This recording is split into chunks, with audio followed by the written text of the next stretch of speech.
Philosophy, as I taught the last time I was here, philosophy, in my personal opinion, is the major determining factor in how your life works out. Philosophy, the major determining factor in how your life works out. Philosophy.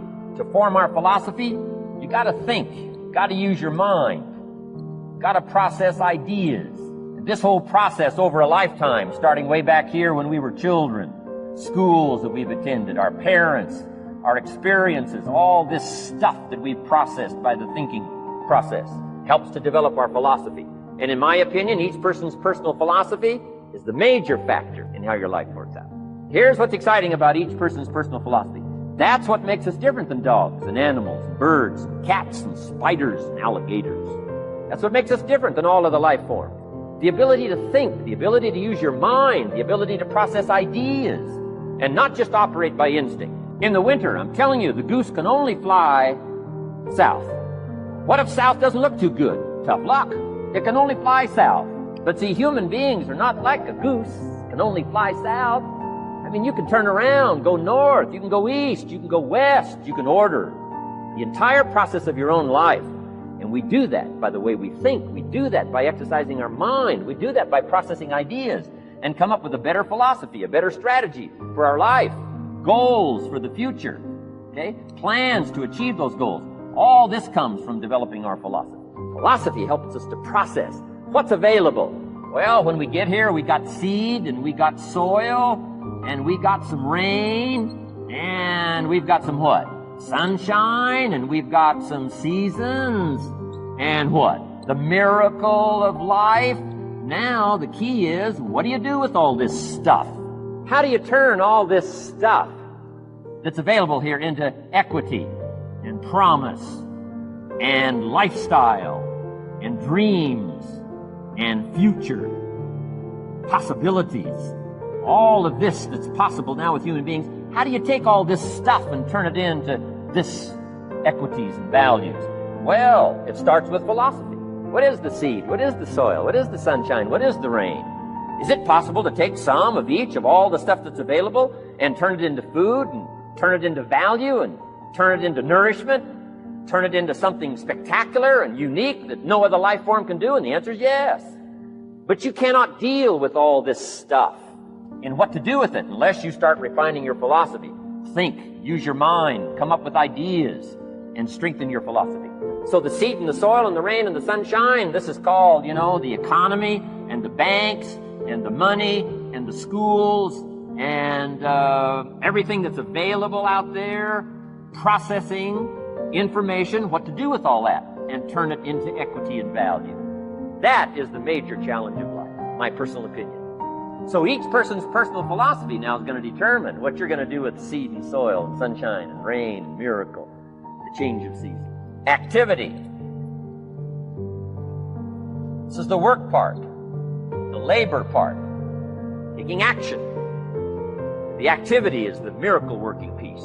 Miracle being something we don't quite understand how it works. Doesn't mean it doesn't work. It means we just don't quite understand how it works. Miracles work. Turning wisdom from your philosophy and inspiration, strengthening of attitude, faith, courage, commitment, all this stuff that comes from attitude. If you're willing to take these two qualities, philosophy and attitude, and invest it into activity, you can have a miracle. Anything short of that, no miracle. Wisdom doesn't perform a miracle. Attitude doesn't perform a miracle. The only thing that performs a miracle of increase called equity is called putting wisdom and attitude into discipline, into labor. This labor now can perform a miracle. And here's the two parts to the labor. One, do what you can. Number two, do the best you can. Can't give you better advice than that. Number one, do what you can. You just got to go home and make a list after today. And here's the question to ask as you make this personal list. What am I not doing that would be easy to do? That could greatly change my health, my wealth? What am I not doing I'm neglecting that would be easy to do?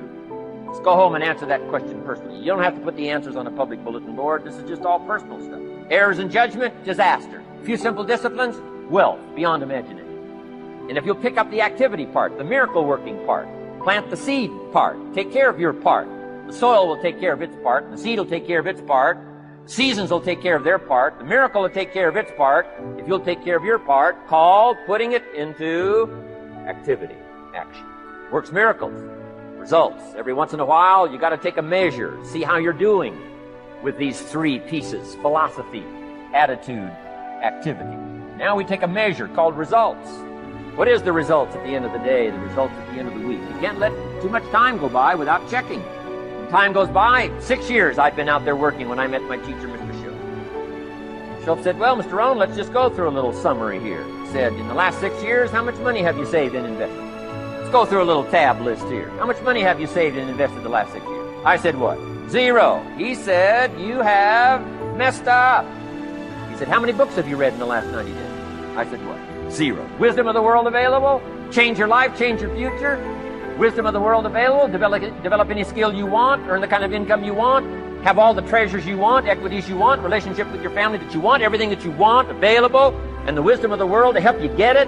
Haven't read any books in the last 90 days. My teacher said, Mr. Rohn, you have messed up. I'm telling you, you got the deal. Schultz said, Mr. Rohn, in the last 6 months, how many classes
have you taken to improve your skills or to develop new skills?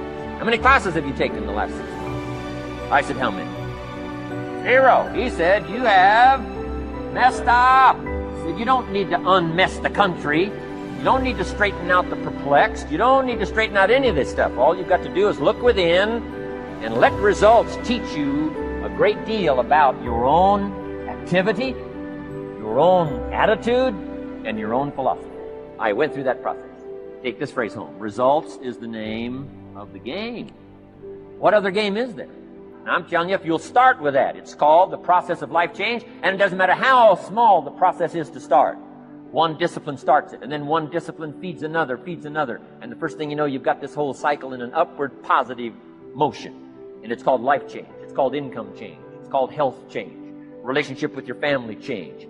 Equities unprecedented that you can have in numbers that will stagger the imagination if you do not curse what's available and start amending what's possible to get the results that you want.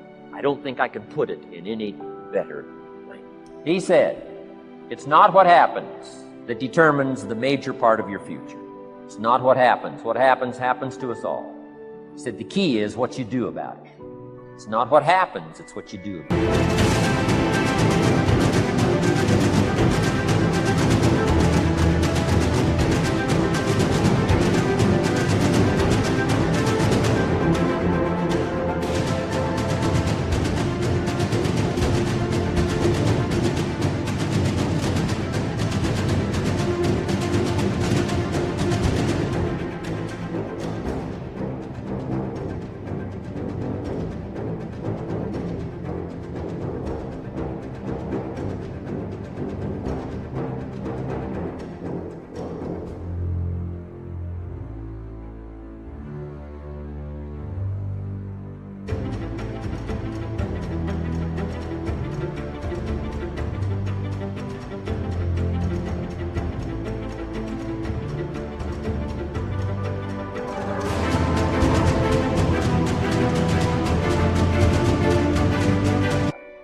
said, if you will start that process of change, do something different the next 90 days than you did the last 90 days, like picking up the books to read. Do something different, like the new health disciplines, relationship with your family, whatever it is, doesn't matter how small it is. If you'll start doing different things with the same circumstances, since we cannot change the circumstances, but we can change ourselves. We can change what we do. Then he gave me another secret to success when he said, what you have at the moment, Mr. Rohn, you've attracted by the person you've become.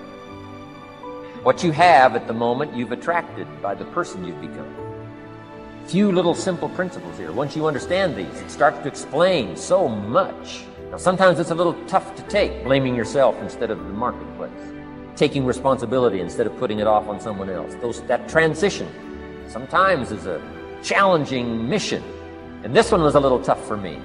He said, Mr. Rohn, you've got pennies in your pocket, you've got nothing in the bank, the creditors are calling, you're behind on your promises. He says, here's how that occurs. You've attracted, up until now, you've attracted the things to you because of the person you've become. Now I said, well, how can I change all that? He said, very simple. If you will change, everything will change for you. You don't have to change what's outside.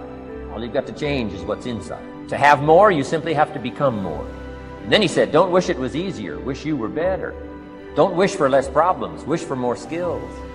Start working on yourself, making these personal changes. And he said, it'll all change for you.